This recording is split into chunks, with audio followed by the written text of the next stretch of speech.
मुझे कॉन्फिडेंस भी था, लेकिन जब तक रिजल्ट नहीं आते तब तक कॉन्फिडेंस में कोई मतलब नहीं रहता।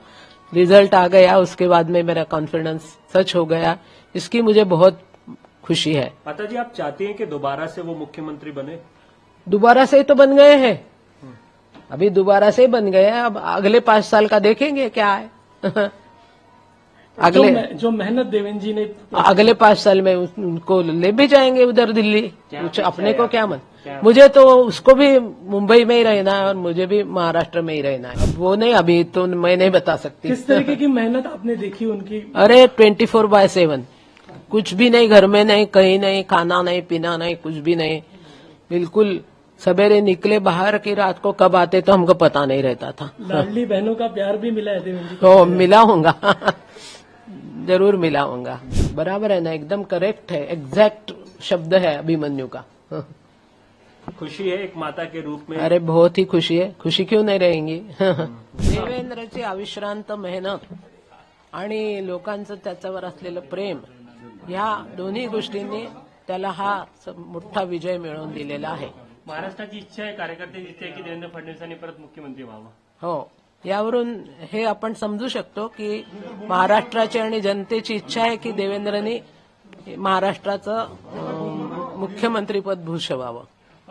मधल्या काळामध्ये अनेक आरोप प्रत्यारोप झाले, त्या काळामध्ये एक आई म्हणून तुम्ही त्या घटनांना मला कशा प्रकारे बघत होता आणि आजचा विजय? मला कधीच आरोप प्रत्यारोपांमध्ये तथ्य वाटत नाही, कारण माझा मुलगा काय आहे हे त्याला मला पूर्णपणे माहित आहे, त्यामुळे मी कधीच त्या गोष्टींवर विश्वास ठेवलेला नाही। जे यश मिळालं काय वाटतं, काय कारण आहे? लाडक्या बहीण असेल किंवा इतर योजना असेल, त्यांचं एक व्हिजन आहे महाराष्ट्राला घेऊन? नाही, लाडक्या बहिणींचं तर यश आहेच, पण त्याचं जे अविश्रांत त्याची जी मेहनत आहे आणि त्याची जी लोकप्रियता आहे, त्याचंच हे यश आहे। तुमचं फोनवर संवाद झाला, काय बोलणं झालं? नाही झाला फोनवर संवाद, नाही, अजिबात नाही झाला, काहीच नाही झालं। तुमचा मुलगा आता लाडक्या बहिणीचा देवाभाऊ झालेला आहे, त्याला बहिणी भेटलेल्या आहेत। तुम्हाला मुली मिळाल्या? हो, मुलगी नव्हती ना मला, त्यामुळे इतक्या मुली मिळाल्या। यशाचं कसं मूल्यमापन कराल तुम्ही या सगळ्या? काय नाही, मला तो अतिशय हुशार आहे, चतुर आहे, प्रत्येक गोष्टीला बरोबर न्याय द्यायची त्याची हे आहे, हिंमत आहे, त्याच्यामुळे तो विजय झाला। 220च्या जवळपास जागा मिळताना दिसत आहे, एक सर्वाधिक ऐतिहासिक असा विजय असेल हा। बरोबर आहे ना, त्यांनी वर्षाच्या सुरुवातीपासून आणि तसं 5ही वर्ष त्यांनी व्हिजन ठेवलं हे आपल्यासमोर, आणि त्या दृष्टीने त्यांनी मेहनत केली। 24 तासातले तो मुलगा 2-3 तासाच्या वर झोपलेला नाहीये कधी। कधी बोलणं व्हायचं प्रचार काळामध्ये, कधी संवाद व्हायचा मागच्या? नाही, तो नाही, काही नाही, कारण तो इतका बिझी होता की सकाळी उठल्याबरोबर बाहेर पडायचं, रात्री केव्हा तरी यायचं, त्यामुळे विशेष काही संवाद नव्हता होत। काकू, आता त्याला मुख्यमंत्री म्हणून तुम्हाला पाहायचं आहे का? तुमची इच्छा आहे का? पाहिलेलं आहे मी त्याला मुख्यमंत्री म्हणून, मला मुख्यमंत्री परत एकदा मी त्याला मुख्यमंत्री झालेलं पाहिलं आहे, त्यांनी किती चांगलं काम केलं, लोकांनी किती प्रशंसा केली हे पण मला माहिती आहे, आणि आता पण तो मुख्यमंत्री होणार आहे, आणि 5 वर्षाच्या अनुभवानंतर तो अतिशय उत्कृष्टपणे वरती जाईल याचा कुठल्या गोष्टी असेल ज्या गोष्टी त्यांनी आता पुढच्या 5 वर्षात पूर्ण करायला पाहिजे असं तुम्हाला वाटतं? तुमच्या मुलाकडनं काय अपेक्षा आहे तुम्हाला? नाही, मला एक आई म्हणून, महाराष्ट्राची एक नागरिक म्हणून काय अपेक्षा तुम्हाला? मला काही नाही, त्यांनी सगळं राज्य सुचारूपणे तो चालवेल त्याची मला खात्री आहे, आणि सगळ्या लोकांना तो न्याय देतो, त्याच्या स्वभावात हे नाही। जे कोणी त्याच्याकडे येतील त्यांना जितका काही ज्या प्रकारे न्याय देता येईल त्या प्रकारे तो न्याय देतो, आणि बाकी तर सगळं काय मधल्या काळात त्यांच्या प्रतिमेला घेऊन आक्रमण झाले वेगवेगळे, घेरण्याचा प्रयत्न झाला, कॉर्नर करण्याचा प्रयत्न झाला।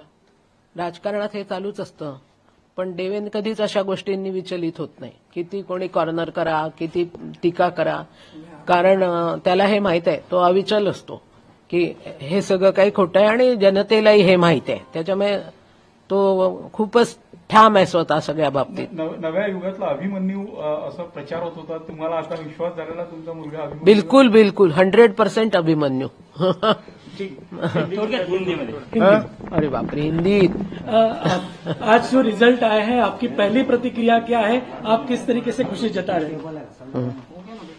मुझे बहुत खुशी हुई है, मुझे कॉन्फिडेंस भी था, लेकिन जब तक रिजल्ट नहीं आते तब तक कॉन्फिडेंस में कोई मतलब नहीं रहता। रिजल्ट आ गया, उसके बाद में मेरा कॉन्फिडेंस सच हो गया, इसकी मुझे बहुत खुशी है। माता जी, आप चाहती हैं कि दोबारा से वो मुख्यमंत्री बने?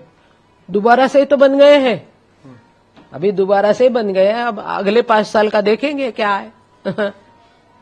अगले जो मेहनत देवेंद्र जी ने अगले 5 साल में उनको ले भी जाएंगे उधर दिल्ली। कुछ अपेक्षा अपने है को क्या आपकी? मन, क्या? मुझे तो उसको भी मुंबई में ही रहना है और मुझे भी महाराष्ट्र में ही रहना है। दिल्ली का अगर मौका मिलता है तो उनको जाना चाहिए बड़े पद पर।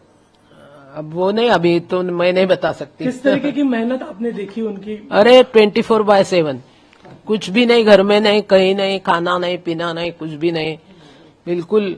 सवेरे निकले बाहर की रात को कब आते तो हमको पता नहीं रहता था। लाडली बहनों का प्यार भी मिला है देवेंद्र जी को? तो मिला होगा। जरूर मिला होगा। 200 से ज्यादा सीटें महायुति की आ गई। हाँ। कहीं ना कहीं ये अभूतपूर्व नहीं है? आज के दौर के अभिमन्यु की तरह उन्हें प्रोजेक्ट किया जा रहा है कहीं ना कहीं। बराबर है ना, एकदम करेक्ट है, एग्जैक्ट शब्द है अभिमन्यु का। हाँ। खुशी है एक माता के रूप में? अरे बहुत ही खुशी है, खुशी क्यों नहीं रहेंगी।